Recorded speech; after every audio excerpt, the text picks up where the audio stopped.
Hi guys, welcome back to another video in the Cupping. Today I'll be talking about how we dismantled Frankfurt yesterday in the Champions League. Or well, this video comes out on Friday, but I'm recording on Thursday. But yeah, obviously, and then also how we're gonna play in the next three games, which are against Brentford, Palace, and Villa. So yeah, I hope you'll enjoy.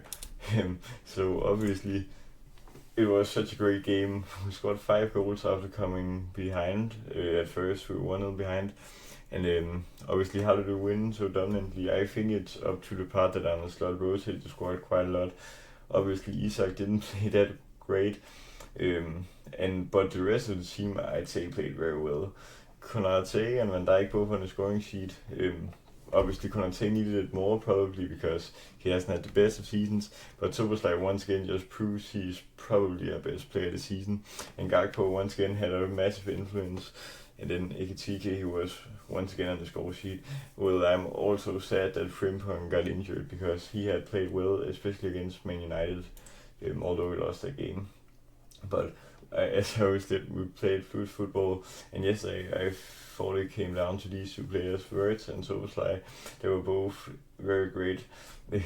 Wirtz, he made 2 assists, obviously, and Soboslai, he was just on it from minute 1, as he has been for the whole season.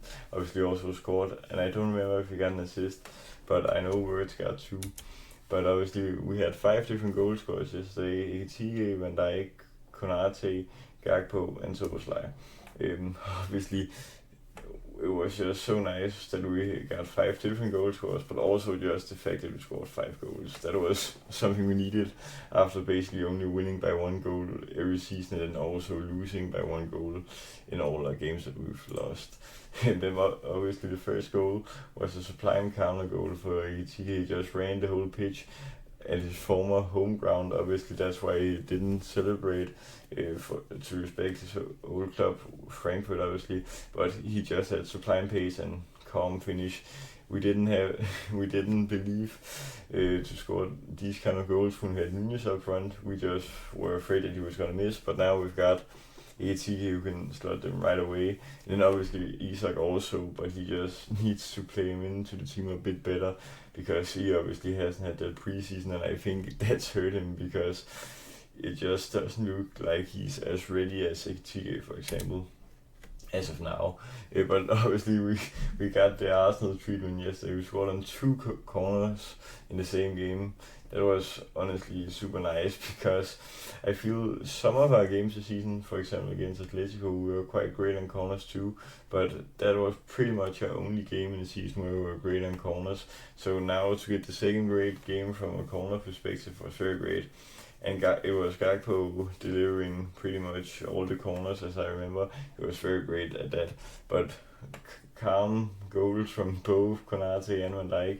So I'm so happy for them both to get on the score sheet. And it was massive because we had just conceded 1-0, and then we came up front quickly, obviously, after Ekitike equalizing. So these two brought the lead for us. Then obviously I've got to give the plaudits to Wirtz, because a lot of people have had given him slack this season for not getting assists or goals, but I think a lot of people feel that cams and just midfielders simply need assists or goals, but it isn't always up to that. I think that's more something you need to look like on attackers, because they probably need the goals and assists more, but it's obviously nice to put them assists and goals in your game. Wirtz has started to do that now, and I'm so happy for that, because also in the Chelsea game he made a perfect pass to Salah in which he missed.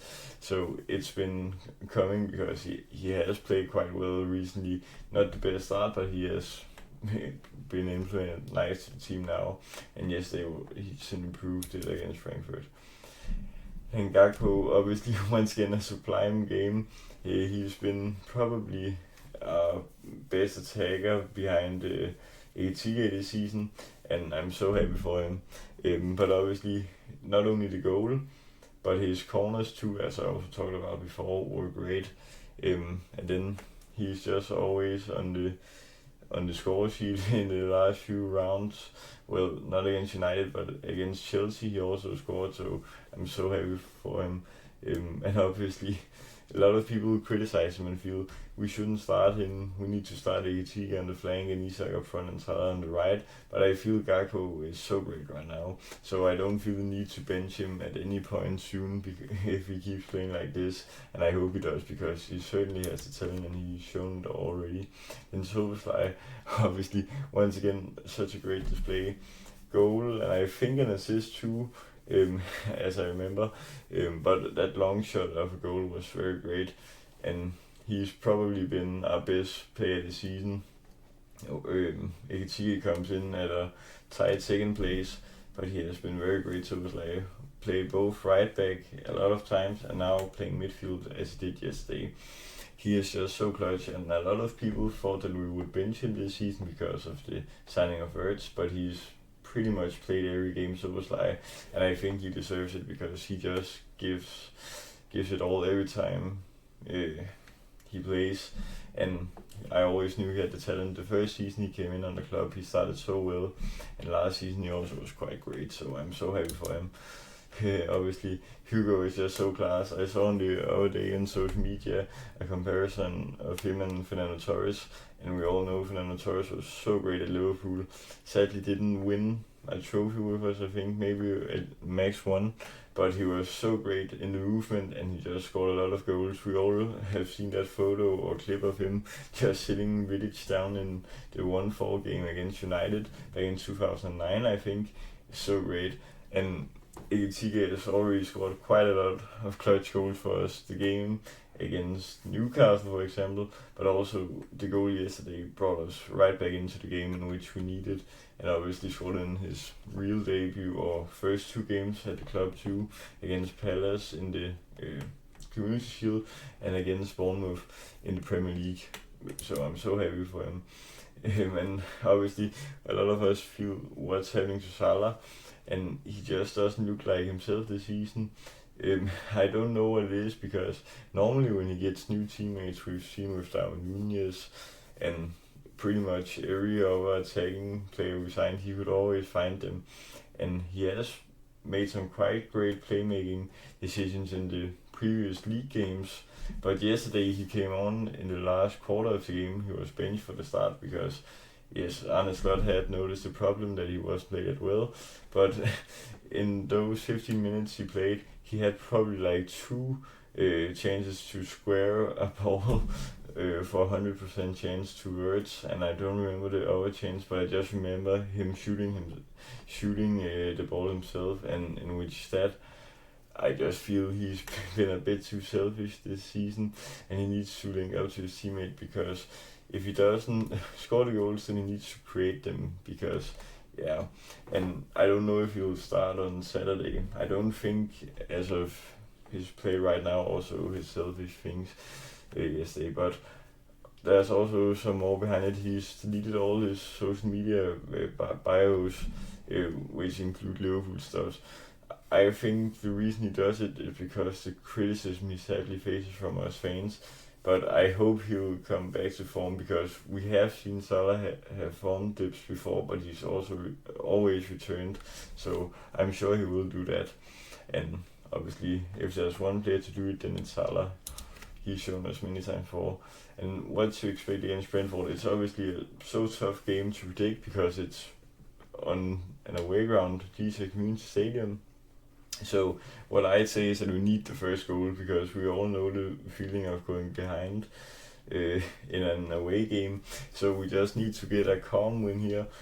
You all remember the win last season, 2-0 at Brentford, in which it was 0-0 at the 90th minute. Then Nunez scores 2 times in stoppage time. Obviously we had like 30 shots that game, so we deserved to win by at least like 4 or 5 goals at least.